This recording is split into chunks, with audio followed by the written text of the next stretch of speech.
guys, and as usual, there's a traffic all around, but that's normal for Trinidad in the evening. And we stopped to get some nuts from the nuts man on the side of the road there. Stephanie yamming down the nuts. I ain't gonna lie though, the nuts man nuts, it tastes real good. I don't know why it tastes better than normal nuts. Maybe because it's baked in the sun, it's warm. Just to support local people doing their thing as well too, you know. Support the small man, as they say. I actually heard a story which I'll tell you now. I was like wondering like where these nuts man just get all these nuts and these bags and stuff from. I remember back in the day somebody telling me that they're all like Rastafarian and this is like how they do their honest days work, etc, etc. And it makes sense, but I just wonder if that's true or if there's a different story. Like, you know, do all these nuts men go by some kind of big nut supplier and get like a whole set of nuts and bring it out and just sell it and go all over the country, or you know where they all have this brown bag? Yeah. I don't know, if anybody knows where the nuts men get all their things and how they operate, please tell me. Maybe I have to do a video on the nuts men at some point. I think that would be cool. That would be real cool. Anyway, that's my thoughts for this drive so far, so we deal back with the traffic now. And we go in slowly but surely.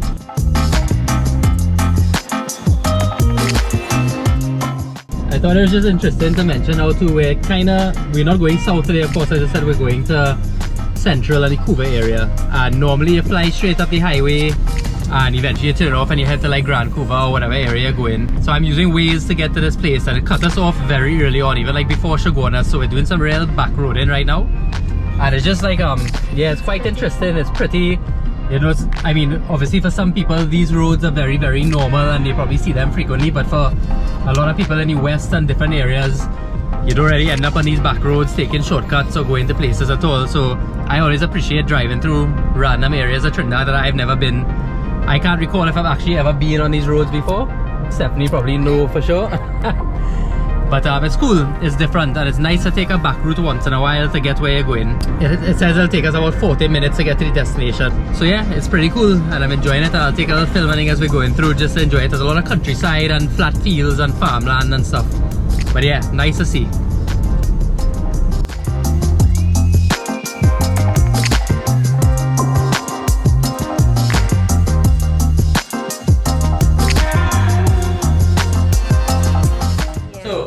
Everybody, good day.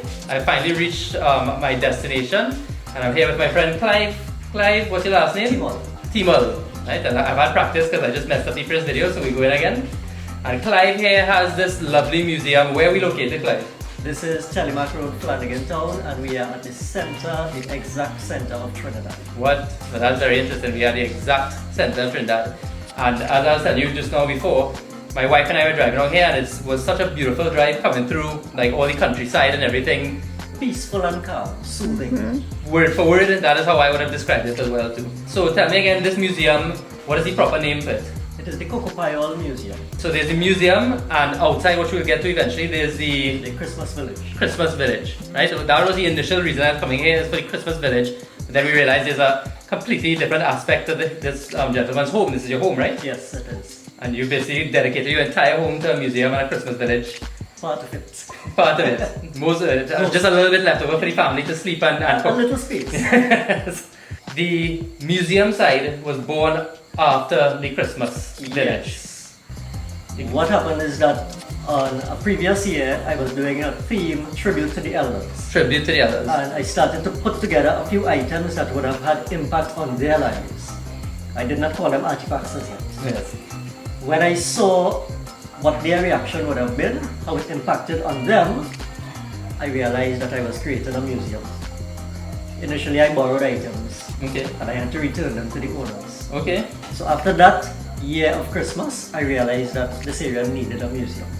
And that's how I started to collect. I got things from some people in the community, some from our family, and then I purchased some items, and the collection grows every day. And it's spectacular. When you walked in here, Stephanie immediately just started bending down and looking all over, and I mean, I don't even know where to begin with what I'm looking at here. We're here just for a little bit for the evening, and pretty much I came to see the Christmas village initially, but we will get to that afterwards, and I guess as the night comes, the lights light up and stand up. Yes. But while we're in here, maybe we can take a little walk around the museum and you can show us off. I'll probably let Stephanie walk with you while I take a little film so she can rest her hands. Yeah. No problem. Stephanie, the museum basically tells us about the lifestyle of people in the rural areas over the last 100 years or more. because some of the artifacts that we have here can probably be dated back to about 140, 150 years old. So if you're looking here, this is more like construction.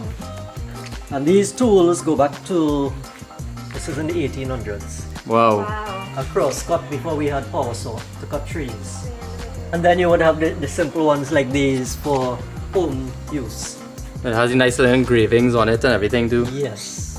Registration cards and ration cards from World War II. You had to be registered. Remember, we were still a British colony. Yeah. And each member of the family had to be given a card, even the 1-year-old child. Wow. You had to shop at a particular supplier. You could not go to a different supplier to repeat your stocks. Wow. And if you ate it out in the week, Stephanie, That was it. you'd stay hungry. Yeah. So this is a flit gun. Before we had shell tox, bop and those kinds of things. And you would have put the chemical inside of there. You pumped it. This one is still working. You're hearing it? Yeah. Right. So you are pumping me with chemicals right now? No, it's empty. This one is 1920. Brass and copper. Wow. Same thing. Oh, wow. We know that in Trinidad, in that era, cocoa was king. You have ever heard that expression? Yes, Right. We produced a few million tons of cocoa for the year annually. Now we struggle to produce a few couple thousands. Yes. Yeah. The warden at the time, an Englishman named Clive Teemul, helped the locals, the residents here in this particular settlement, to get the railroad to pass through. So is that where the town got its name then? It got its name from Clive Teemul. Clifton Flanagan. Our entire town named after him. Yeah, him. nice. He left here in the early 1900s and he was transferred to Arima, Okay. but his name remained here. Nice. You should have stayed here. It's a nice place. I would have stayed here, Yeah. yeah. Right, but back then we had a lot of Roman Catholics because the Panyol came from Venezuela somewhere after 1850 to supply labor on the estates. So these things would have come from some of the Catholic churches around. Fantastic. These are like all religious books and that Some kind of their stuff. books, yes. Designs like this one would go back to around 1920s. So this is my favorite over here. The old typewriters, cash register, the old telephones. I love it. Now we would think that rural peoples probably only worked on the estates, but that wasn't true. A lot of them went to work for people who had business places, Right. and some of them became their own businessmen and businesswomen. So this represents that type of employment for people. It's like, what is it? Oh, there's a projector. These are projectors. And this looks familiar. What is this? A radio? This radio Wow. is from the 1950s, before the days of transistor. Wow. It was a glass vacuum tube.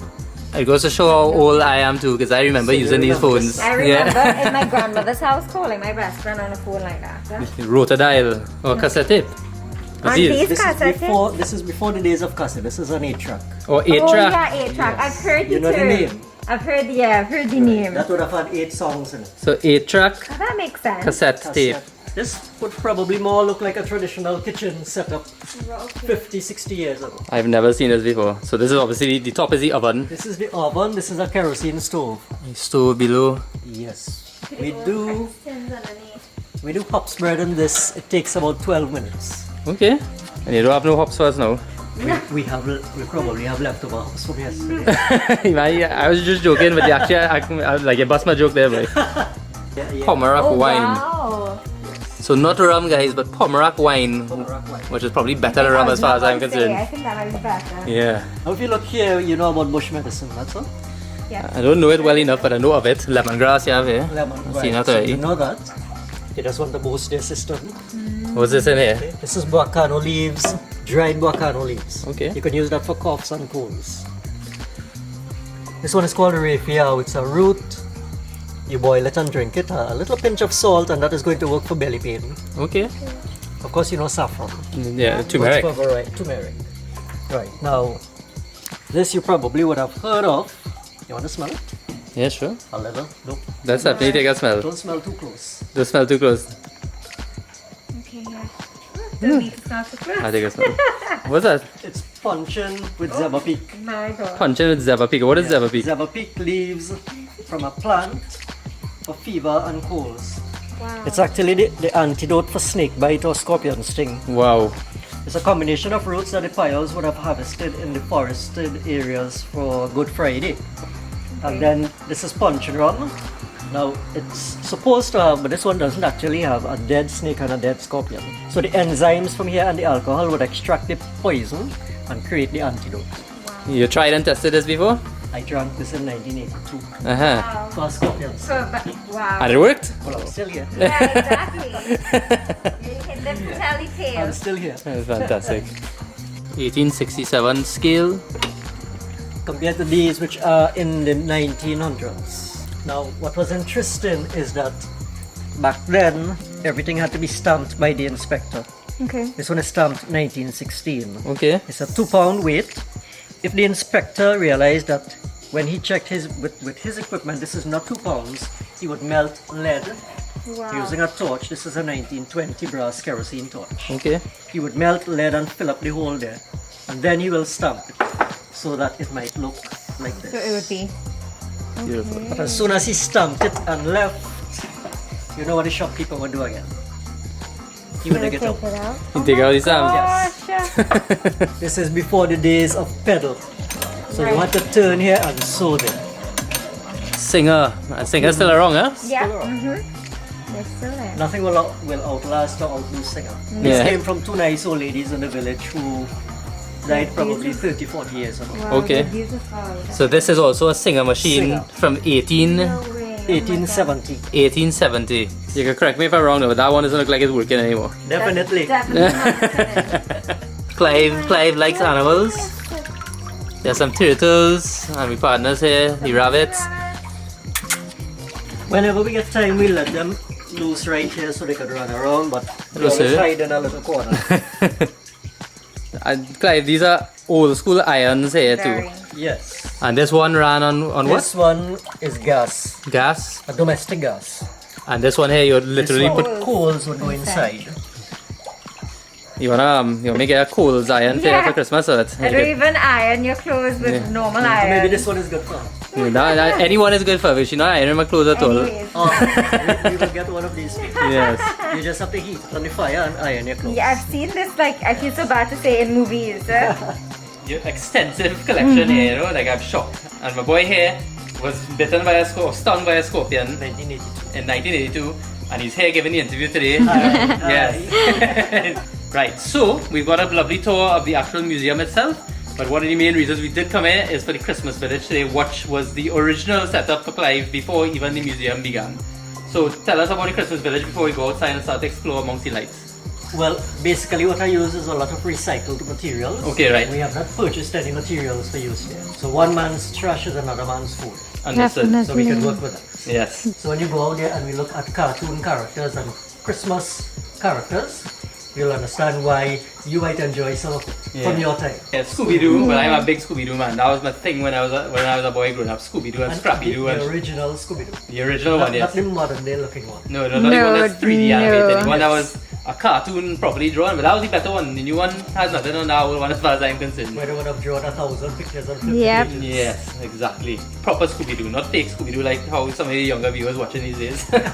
Even when you pass the Christmas village, your house, your fence, right to the end before it turns into complete trees and bush again. It's just decorations, plants, beauty, everything. And you're very clear whose house it is when you pull up on the street. Yes, part of the North Pole. Part of the North Pole, but We in knew we were in center the of right Trinidad. place. We're in the right place. In the right place. Yeah, so let's go. We're gonna go and check out the Christmas village now. Alright, Clive, so we're outside in the Christmas village now. So give me a little walkthrough. We started from one end. As you said, they have something for a little bit of something for every generation here. To touch all the generations. To touch all generations.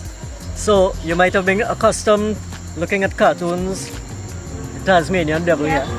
Probably your favorite. I always put him here to scare people, but they never get scared.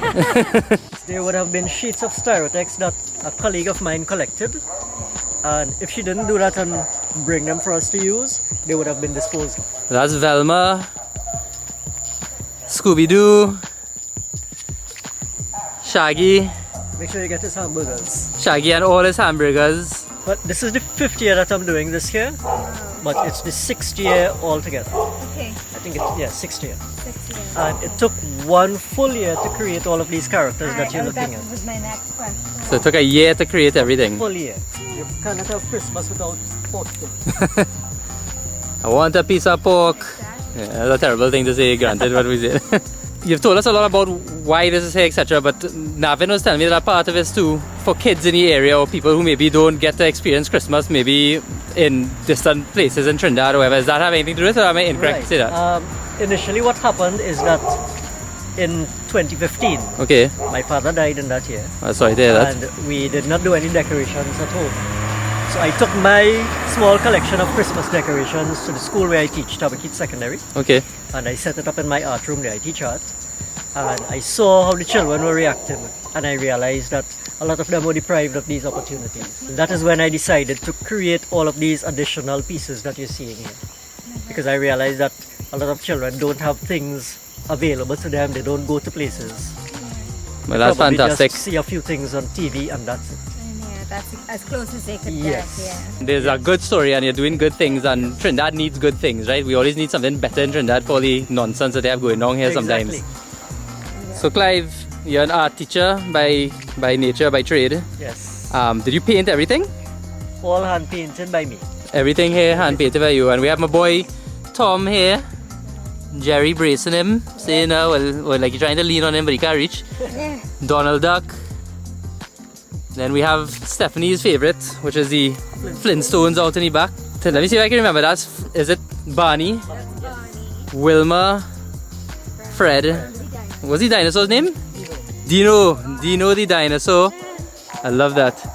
And they have a little Christmas fire cooking here. All this hard work and everything you put down here. I do know admission to the Christmas village is free. Yes. Is that for the museum as well? For the museum also. But the hope is that to sustain something like this, you do ask if anybody's willing to give a little donation. Sometimes we get donations from visitors and we try to use that back into the project to make things go a little better. And that's very fair, right? Because you're doing all the work, it's your property, you're doing something good for your community. Why not get, Get a little something. a little something in return? Yes. Sometimes I have to pay somebody to come and help me put up these little structures here. Understood. And yeah, and I mean, even down to bringing electricity, it's your time, it's your Yes. effort. These things are 6 years old. By next year, I might need to repaint some of them. To all you people out there watching Barney standing up there, Mary and Jesus in the crash, Stephanie, these things are high maintenance and they cost money. So we're here now, and this is the, I guess for, well, Christians, yeah, the more traditional part or whatever, where you have the nutcrackers. Now I'm not too sure when Jesus and Mary were there, they had nutcrackers guard anything, yes. They were just Roman soldiers somewhere further away. Just Roman soldiers. So you have But this is Mary. Mary, This is Joseph, and this is Joseph, and Jesus, baby Jesus. This is the little drummer boy. The drummer boy and an angel in the background. And the angel checking out everything going on. Making sure everybody is safe. And keep everything safe. And they do say sometimes that when, they had this situation going on with Mary and Joseph here, that the Smurfs next door used to be making a lot of trouble, Making some noise. making noise. Baby Jesus was constantly waking up, Playing music. playing music. You can remember Smurfs' names? I know Smurfette. That is Smurfette. Sleepy Smurf. They had specific names, right? They had names, yes. Sleepy, I know it's Papa Smurf. That one is Greedy Smurf, which is me in the background.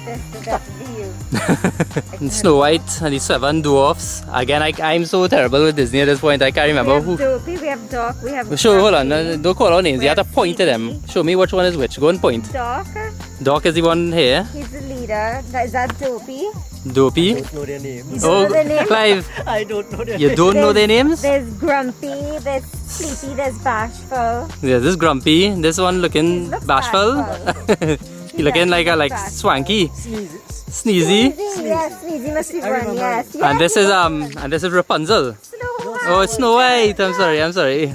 But that one is Dopey for sure. This one is Dopey. So what's that one back there? I don't remember. He looking dopey too. The music. But we have Christmas Johnny Bravo. I love that way. Johnny Bravo and in his fancy red Santa suit. Check those abs. You'll always have somebody standing in the middle just looking pretty. Yeah. That's why we put him there. And Johnny Bravo is always a pretty boy, yeah? I find him in good shape though. He's making me feel kind of embarrassed. Yes, Clive. So, some of the cartoon characters that are participating in your Christmas village here. So you're showing me Popeye here. Popeye, but he's missing his spinach. No spinach. He has a shack. That's what they call him, right? Yes, maracas or shak. Shack in your hand. We have Captain Caveman playing the banjo. A quattro, I mean banjo. Like I live in the States. Yeah. He's a parang man. And this is Yosemite Sam. Instead of guns, he has A pair of shack shacks. Instead of guns, shacks again. So basically on Christmas Eve and Christmas Day they jam in and the whole community lime in. And Goofy is here in the music. And Goofy is here in it. And Johnny Bravo just in the background looking, checking out everybody, being posing off. So I took these characters and I gave them a Trinidad feel. I love that. That's perfect. We have Stephanie going to live out her dream. They have all the decorations above, which is just absolutely beautiful. Come here, Mrs. Stephanie. Come in, yeah, Stephanie. I like your shape. I find you looking much better than before. The way we're going. Yes. The way we eat it now, Stephanie will be well-rounded. Yeah, you're well-rounded, baby. This one looks familiar though. What is this called again? He has a name, right? Olaf. Olaf. From Frozen. Oh, Frozen. I never seen Frozen. Frozen's new. This is one for the younger kids. Yeah, Olaf. He's so cute. And well, of course, this is Santa's sleigh here, I imagine. Yes, Stephanie, you can climb up. Stephanie, you could get on? Yeah. I might be too big. I might be too heavy to go in that. And Merry Christmas, babe. This is your new car. You're waving. You're like a princess. Yeah. So Stephanie's getting pulled by her two reindeers. The reindeers look like they're struggling a little bit. Hardly. We sing a Christmas carol first. So we have the carolers here. You will go, your ears will start to bleed. Yeah, not yet. We don't want Stephanie singing at all. Beautiful little Christmas tree here. Out of recycled bottles. See, look like you have some of the carrot blues there already. Yep. I was just, you all got that fast. What's this here? Another Christmas tree made out of tins? Milk tins. One of my nephews did that. That's cool, man. I love it. And I like all the little Santa. Artistic. Super artistic. A bunch of Santas looking up at me like, Alan, why are you such a bad boy? No gifts for you this year. Minnie Mouse, I believe, if I'm not mistaken. Minnie and Mickey. All the way from Disney World, straight to the center of Trinidad just to come and take a lime for the Christmas. All these strawberries, I love all the lights and everything, man. And we have Santa Claus here right at the end of the property. I was told that he still needs some lights. So Santa Claus getting the last minute fix up here. Everybody, the reindeers, everything, and they have lights. Santa Claus is the last man, but he waiting patiently. Thumbs up. Hopefully by weekend. Baby Jesus, donkey, the sheep, and then of course Stephanie. 3 wise men. The 3 wise men and 1 wise woman. And Stephanie. Now Stephanie, be quieter as baby Jesus is sleeping. Yes. What do we have here, Clive? It's a last minute addition to this year's production. It's a wishing well, but it's actually a small fish pond. So this I don't think is anybody made any wishes as yet because I've not seen any coins in the water. no wishes. I have no coins, but I can throw my wallet in, although that is also empty, so I guess I get no wishes at all. This is beautiful though. So you have a wishing well, you have literally thought of everything. Yep. Hi guys, so Steph and I had a fantastic time coming to explore the center of Trinidad with my boy Clive here. We have some empty beers, as you know I don't really drink anything on the channel, so cheers. Clive, you've done a fantastic job. I think Trinidad needs more people like you who are willing to use their artistic ability or whatever abilities they have to help the youth in the area do something different, do something nice. You know, Trinidad has so much strippiness sometimes that it's real refreshing for me and Steph to see somebody doing something that's the opposite of strippiness, which is goodness, positive things, you know. And I was even more surprised when I saw how beautiful and interesting the museum inside was, because I only thought I was coming to see a Christmas village. Great work. I'm glad you enjoyed it, and you and Stephanie and the friends and family would always be welcome here anytime. But I appreciate that. We probably definitely have to bring back Stephanie's pops and into this year. He would love it. And on closing, before I leave, I want to say on behalf of Clive as well too, anybody who wants to come and see something different and interested in Trinidad, come and check out this place here. Please walk a little donation to help support these things within the community and stuff too. He's doing this for free, you know, out of his own goodness. Give a little something if you could give. And yeah, definitely, is there anything you want to add, Clive? What, any days in particular people should come or anything like that, or is it? Well, it's open until New Year's Day, so people can visit any day, anytime. And the lights will be on until 10 p.m. each night. And Clive here will be able to tell you all kind of thing about the village itself, or even inside the museum. He knows his thing. This man knows his stuff. He's a teacher, so he must know anything. Cheers again. I drink whatever left. Probably something fall out in my throat, I don't know. Thank you very much, brother. Have a great night. Bless up.